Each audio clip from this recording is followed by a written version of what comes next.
My entire life, I've been in Edmonton, and almost all of it has been in the same location, the family home that we grew up in. Basically, there are 4 in the family, and of course, with Norm's passing, there are 3 of us left. My older sister, Janice, then Norm was the middle child, and then myself was the baby of the original 3, and then 6 years younger, Leslie. Norm and I shared a room with bunk beds. That's my recollection, and I got the bottom bunk because he was older. He always had the top bunk. It was a busy household. We were all involved. We all took some form of music lessons. Pretty much all of us in the family were keeners in terms of school. We all had our strengths, and Norm was extremely involved in the musical aspect. He was involved in the band, the concert band, the stage band. He was one of the originators of what they call the Jasper Place rebel rouser band that played at the football games of the Edmonton Eskimos. He was involved in the halftime entertainment, or they would play when somebody scored a touchdown.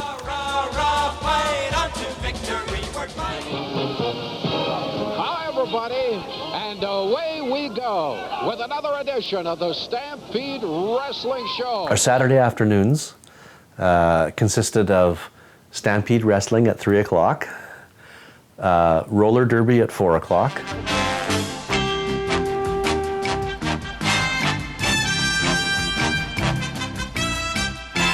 And then 6 o'clock was hockey night in Canada.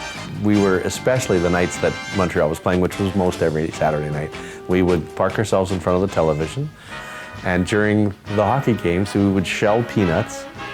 Usually it's just Norm and I. And you'd eat half of the ones that you shell and half would go into the bowl. But my mother would make peanut butter from the shelled peanuts. That was a memory. It was always Stampede Wrestling, roller derby, and then hockey night in Canada shelling peanuts. In his early days out of high school, he was responsible for the initiation and setup of the day camps for the mentally and physically handicapped at Horilac Park.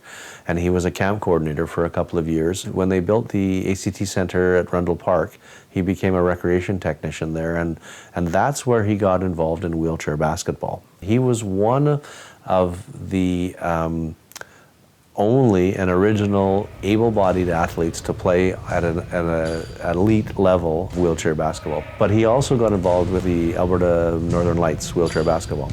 He served on the board of directors. They called him Gopher. When he traveled with the team nationally, he was sort of the guy that kept everybody in check or helped anyone who was in a wheelchair. So wheelchair basketball was definitely one of his big interests.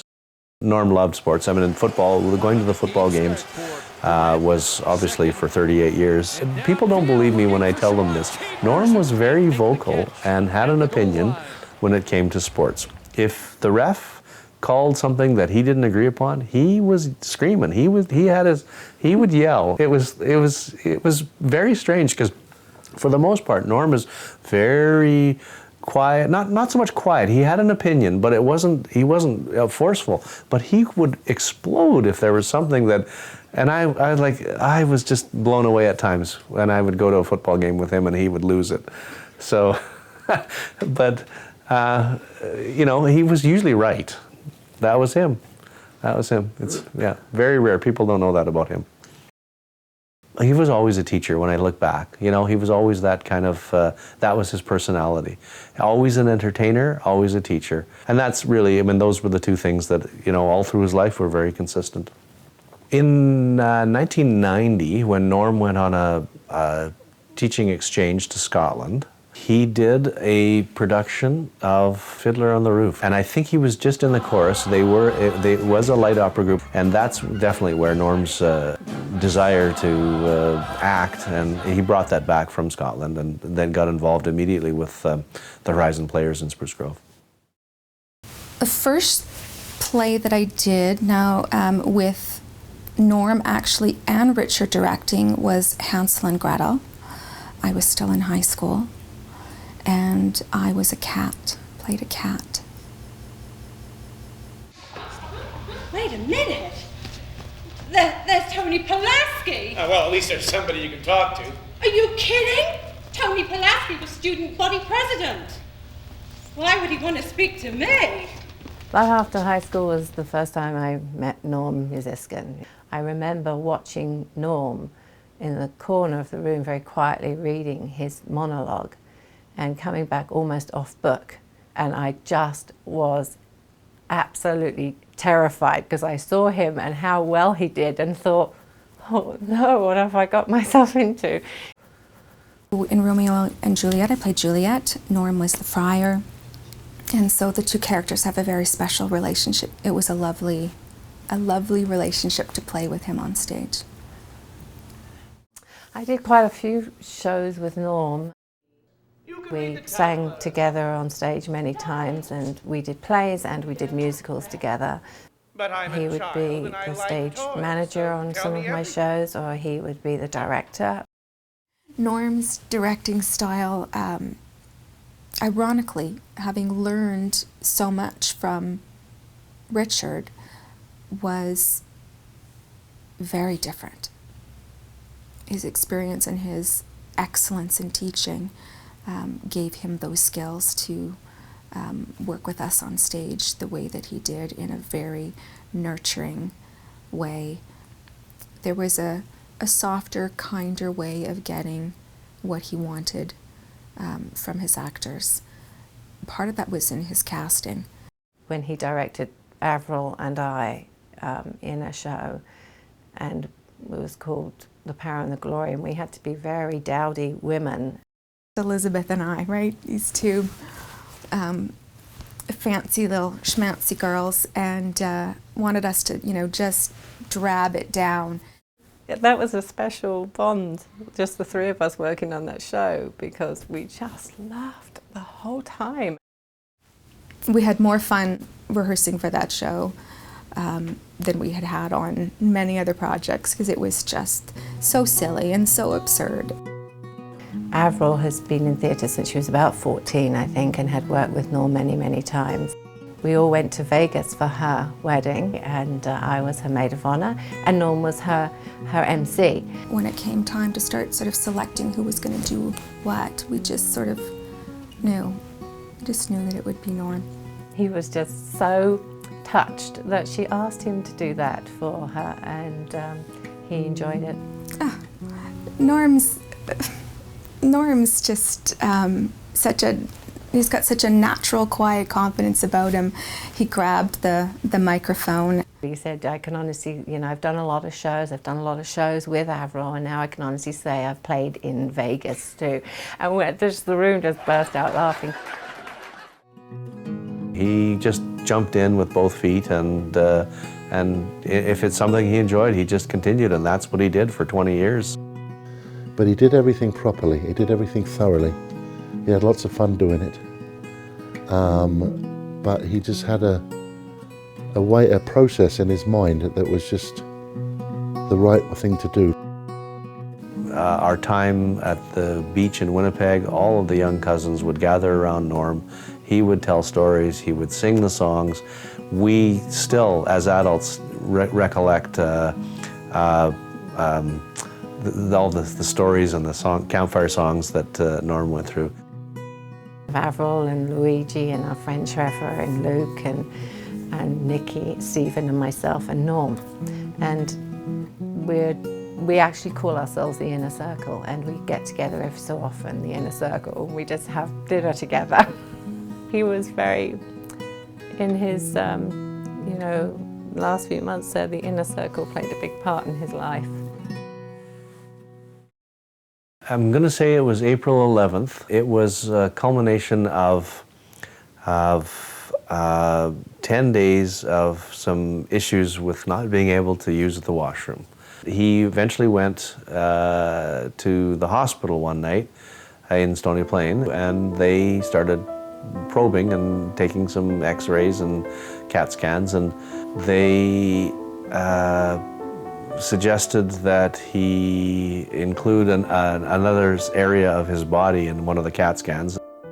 My father and he walked over to the University Hospital to have the CAT scan, and then walked back to my dad's house. And waited for a phone call from the family doctor.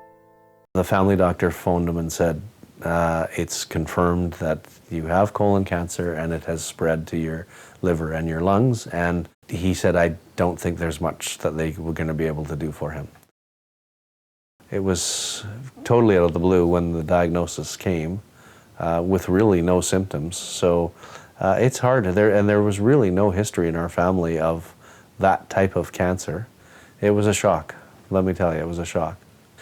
And then, because he had had this issue with not being able to go to the washroom, he suggested that he get to the Misericordia Hospital emergency, that they were expecting him there.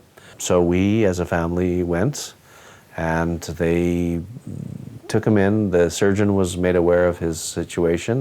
No, it was April the 15th, that's right. I got an email, I was in France.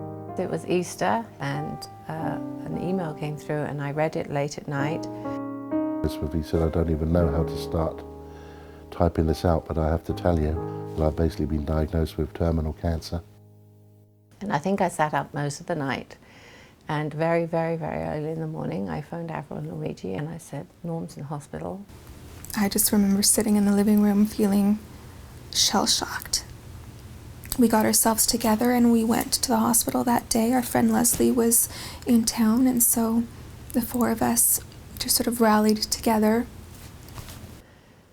He looked like our Norm. He looked like Norm, just Norm in bed, and he walked down the hall with us and said, well, I don't feel sick or anything. I've got this cancer, but, you know, they say it's fairly serious. The surgeon had suggested that the post-op would be 5 to 6 days in hospital, and as it turned out, there were some complications. We were watching other people go through the same operation that he had gone through, and within 5 days they were leaving the hospital, and he was still there. And that is when it really kind of hit me that this was something that we were facing, something really quite serious, even though we'd been told that. It hadn't registered with us yet. It never felt real. Never felt real. Still doesn't. And so his hospital stay ended up being 18 days. I think the long-term prognosis, as healthy as I feel and as good as I feel right now, is probably not that rosy. It's pretty invasive. And Norm said to me in confidence many times, he said, David, this is not good. It's bad. He kept telling me it was bad. He knew. He said to me once, he said, I never ever imagined my life ending like this, you know, and who does? They called it incurable. If he didn't have any chemo, it was going to be around for 6 months. With a first round of chemo with a particular type of drug, it could be extended to about 18 months, and then they would try a different drug which may give him 21 months. It's kind of amazing because Norm was so calm and relaxed about it, and he was relieved when the doctor said 6 months, because he had expected that when he was walking in to see the oncologist that he was going to have weeks to live. And so amazingly, he was like, almost like, I'm okay with that. Like it's like a bonus, it's like a gift. People were wonderful in rallying around to keep Norm at home as long as they could by visiting, cooking, doing things for him. Everybody wants to come and see because they want to lay eyes on me to see if I actually am doing okay, and they haven't seen me for a while, right? But as far as like taking the cross on his shoulders and going with it, he couldn't find anybody else who was braver and more tolerant to the whole thing, and just that was his way. All things considered, I think it could be a lot worse. We decided that the three of us were going to go and have our picture taken with the Easter Bunny, these 3 grown women.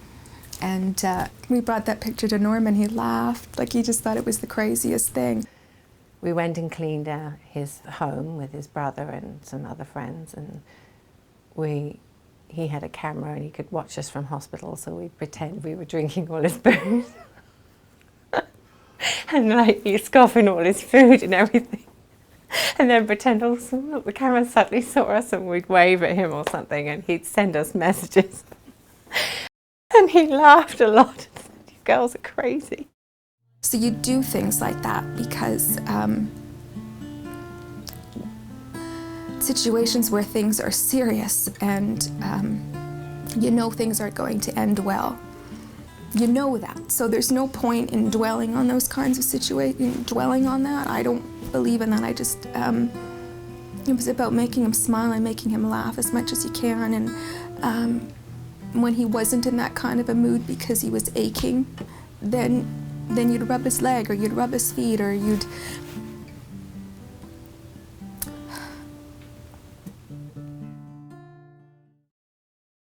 The last show I did, which was a two-hander in Festival Place, and we weren't sure if Norm could be there. My plan for tonight is actually to try and get out to Festival Place to see Elizabeth's show, called Same Time Next Year. Stephen and Gavin have arranged for there to be like a couch-type seating for me at the back. And I was off the whole time because I couldn't see where he was. I thought he didn't make it, and he was there, and suddenly I heard him laugh, and then everything was fine. Under the umbrella of Horizon Players, because that was his home theatre, we decided we should have this toast for him. The tribute that we did at the theatre was a wonderful bringing together of so many people that had had connections with Norm. There was the high school crowd, there was the theatre crowd, there was the school crowd, and just the regular kind of friend crowd. And I mean, he had a huge circle of friends. It was very important to involve Norm. Very important giving him that opportunity. Because we wanted him to have something to look forward to, but we also wanted to surprise him a little bit. He was very excited about it. He really was enjoying the process leading up to it. It was just like another rehearsal for him in so much as the work involved in the process. I'm really looking forward to it, but I know it's going to be a roller coaster of a ride. The guy was absolutely impossible to roast. You could toast him all which way but Sundays, but you could not find anything the guy had done wrong. And so it became a team effort, headed up by my husband, Steve. Norm became very, very direct, more so in the last 6 months of his life. You're going to walk me out to center stage to the microphone there, and then you're going to take off, and then when I'm done, then you're going to take me to my seat. The day of the tribute at the theatre, Norm was overwhelmed. You could just see it on his face.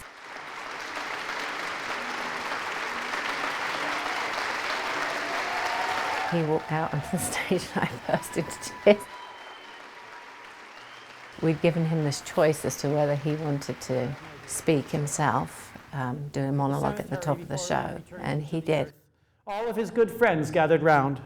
The artists, merchants, farmers, beggars, even some of the beggars off the streets. They knew.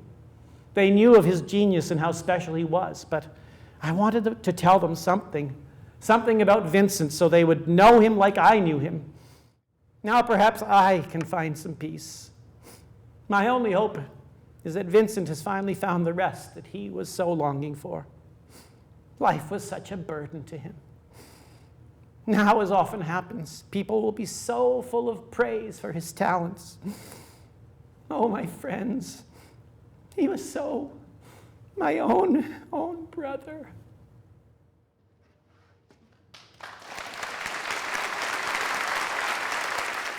It was his hurrah, really. It was his moment, and we ended it with him addressing the audience.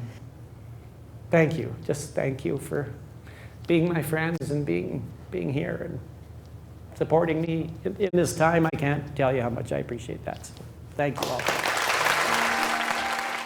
So he started it and he ended it, and I thought that was wonderful. He was very overwhelmed and very grateful. He found his energy and he stayed at the whole event and managed to visit with everyone.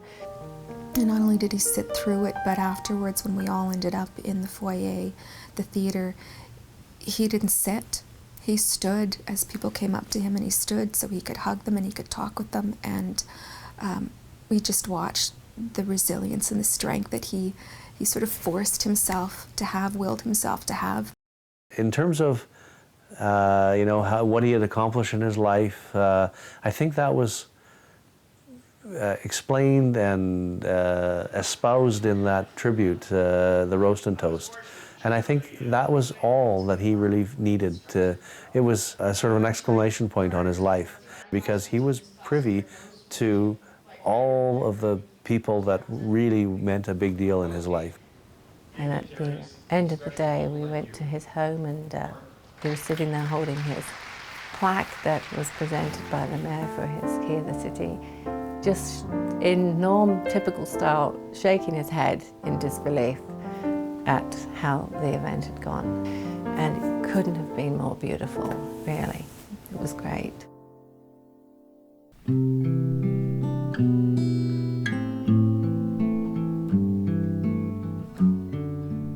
The France trip was brought about by a challenge from Stephen Marsh. And Stephen and Elizabeth Marsh own a property in France.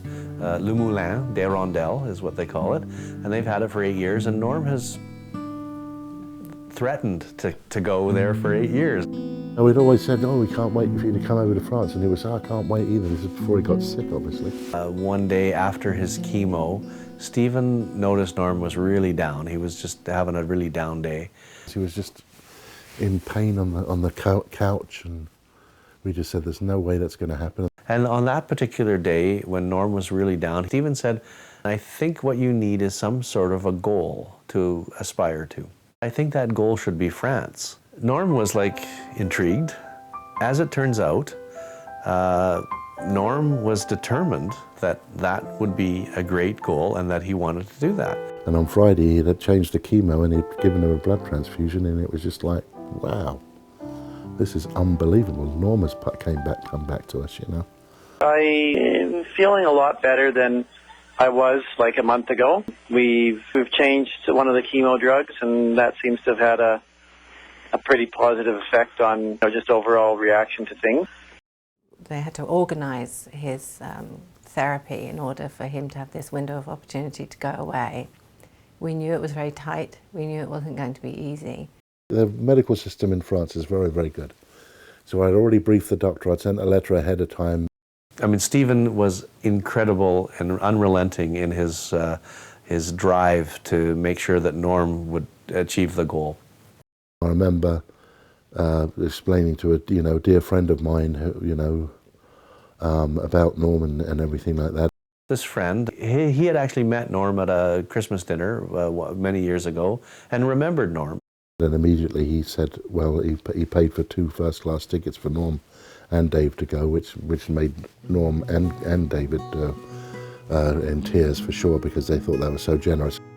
It was a transition in Norm. I mean, you could see that he fought tooth and nail to be strong enough to be able to go to France.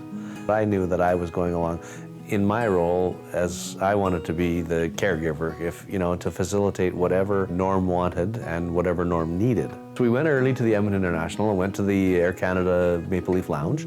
We had our breakfast and we took pictures of one another and posted pictures on Facebook.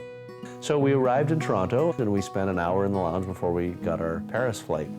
And we get on, and I'll never forget the look on his face. The flight attendant comes and she offers, says, champagne, orange juice. And Norm looks at me and looks at her, and he gets this sheepish grin on his face and says, well, I've never flown first class before, so I think I'll have champagne. It just kind of just like that. And I took every opportunity to remind him he was first class and I wasn't. We had a lot of laughs about that. First class pods are incredible. I mean, they're a chair, they're a lounger, they're a bed, there's a TV. You get wheelchair access and all the rest of it, so at least the travelling part of it was the best it could be. When he was able to lie down, things were way more comfortable for him. I don't know if we could have ever made it flying coach. It worked out just right in the time frame. God allowed him to go, whatever, for 2 weeks, so that was absolutely perfect, that's for sure. Got to Paris, we got off the plane, they had a wheelchair and a designated person for Norm right at the end of the airplane. Within 2 minutes we were through customs in Paris. And finally the big guy, Stephen, comes around the corner and grabs the suitcases and said, come on, let's go. We're going to go catch a train. It was really an amazing 2 weeks.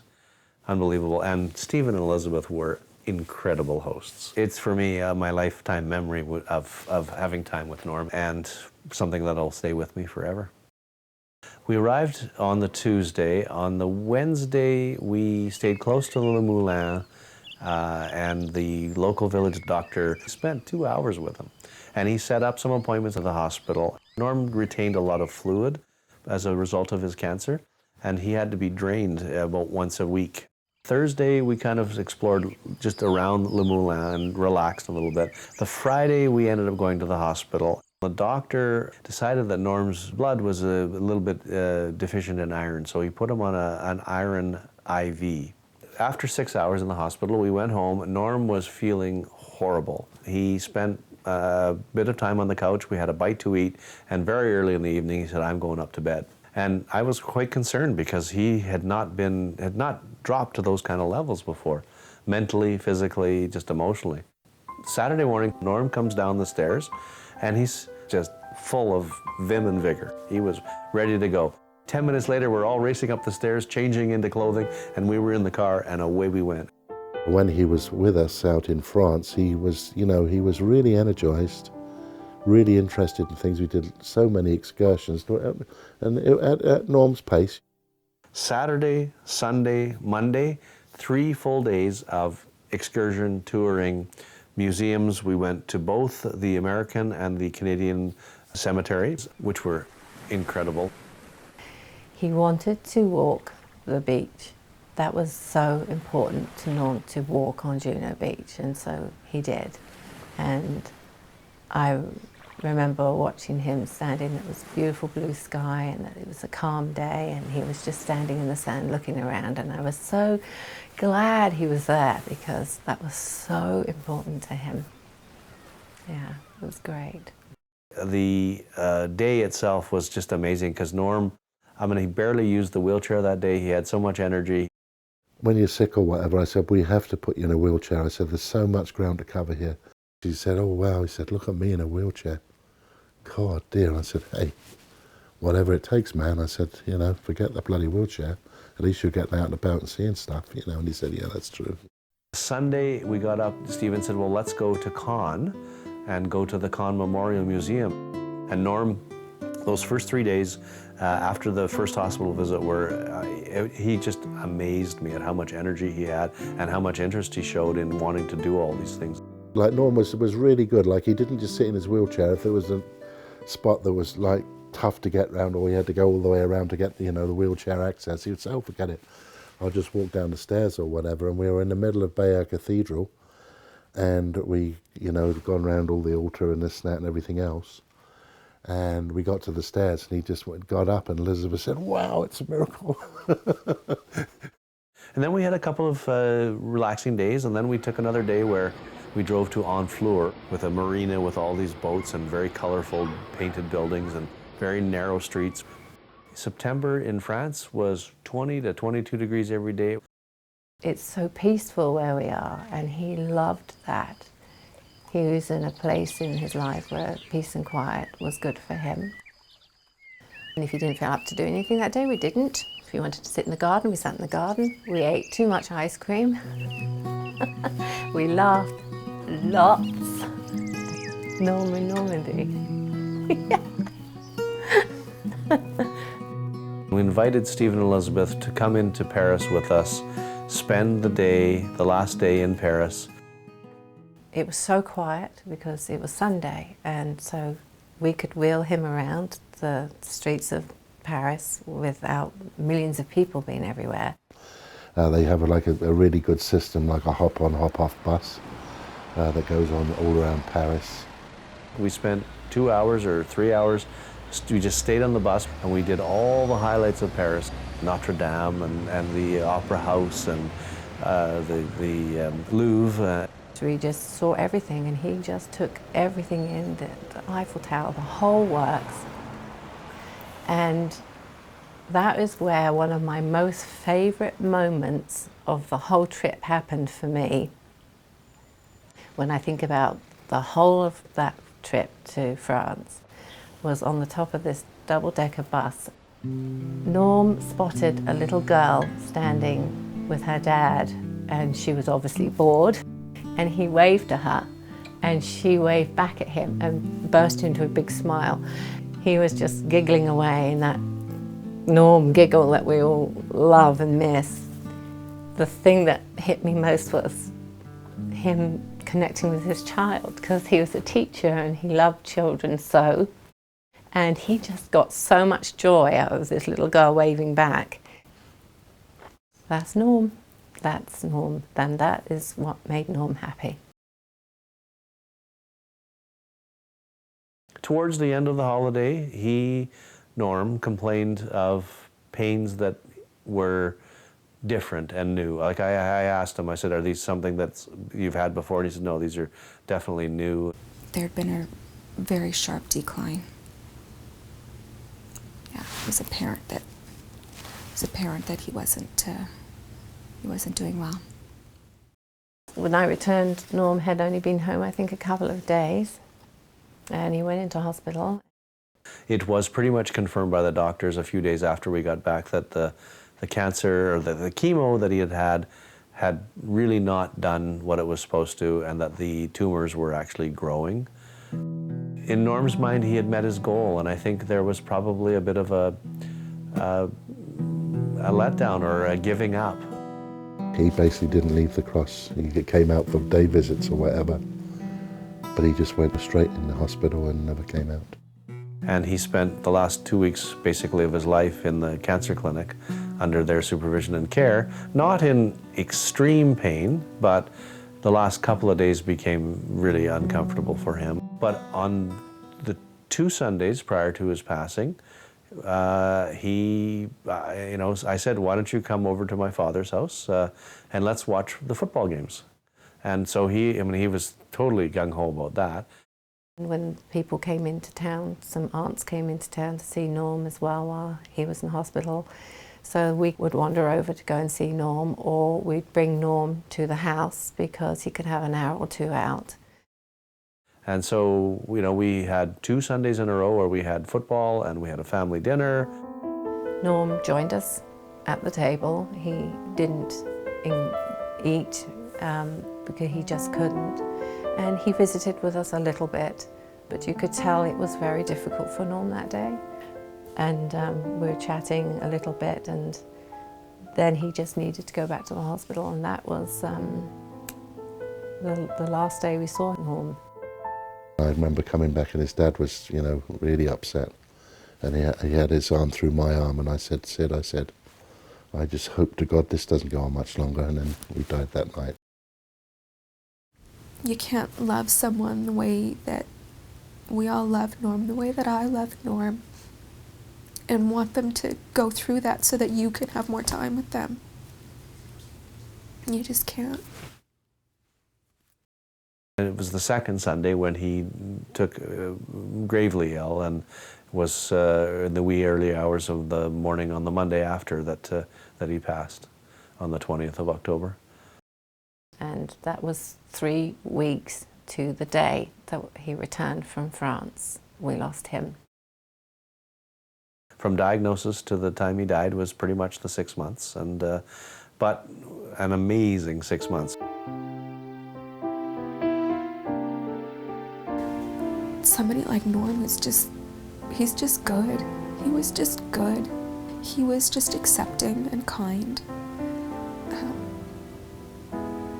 That takes a really special person. What a gracious man he was, the way he handled knowing he was leaving. I don't think anyone can handle it any better than that. He was amazing. First Richard, and now Norm is gone. I mean, that's a huge amount of talent gone. Richard was an amazing person, and Norm and he were pretty amazing together. And Norm and Richard had an incredible bond and an incredible connection, the friendship that was there, like brothers. Yeah, no doubt they're up there concocting something. His school have honoured him, putting a plaque at the door where the children enter. Through these doors walk ordinary people who do extraordinary things in honor of Mr. N. Usiskin. I think his great love was teaching in the classroom, teaching all of those kids, teaching on stage. As president of the Horizon Players in Spruce Grove, he decided that they would do a children's production, and he had 80 children audition. He knew every child's name, their brothers, their sisters, their pets' names, their grandparents' names. I said to him, I said, you teach elementary school during the day, all day, and then you're going to want to spend 5 nights a week or more with another 80 kids? And his answer was that they deserve an opportunity. I mean, and it's fun. It's just fun to do. That was just Norm's way. He was really generous of his time. By the way, he said, I'm going to keep all of them because they all made an effort to come out, and I'll make roles for everybody. He had a very full life. He had a very full life, and he had wonderful relationships with so many people. That was sort of his gift to all of us. Instead of saving it for one, we all got a little piece of him. He will be forever missed. I thoroughly enjoyed doing what I did. No regrets. I have no regrets, and I don't look back and wonder what if and why. It was what it is, and it was what it was, and all good.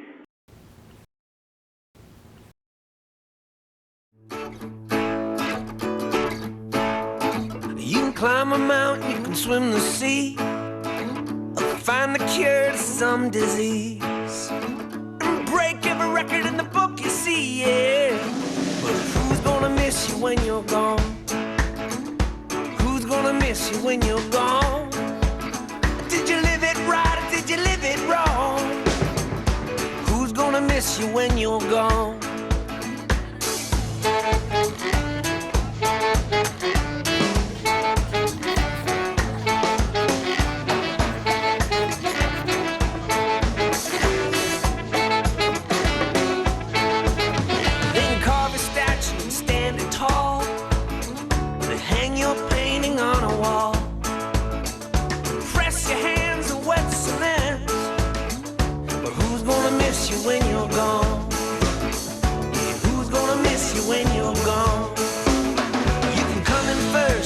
The best, win the lotto, ace the test, in line them awards all up in a row. But who's gonna miss you when you're gone? Who's gonna miss you when you're gone? Did you live it right or did you live it wrong? Who's gonna miss you when you're gone?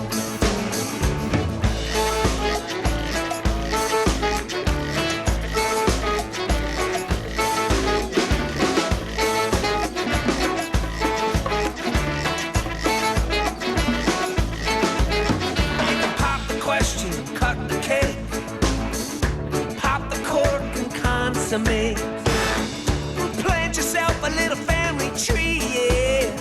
But who's gonna miss you when you're gone? You can write a hit, be a star, ride around in the big long car, and everybody's reaching to touch your hand. But who's gonna miss you when you're gone? Who's gonna miss you when you're gone? Did you live it right or did you live it wrong? Miss you when you're gone. They took you home now, up to that big house, 'cause it's where you long to go. Now I recall when you was a good friend, and your wind will always blow. So I said, ooh,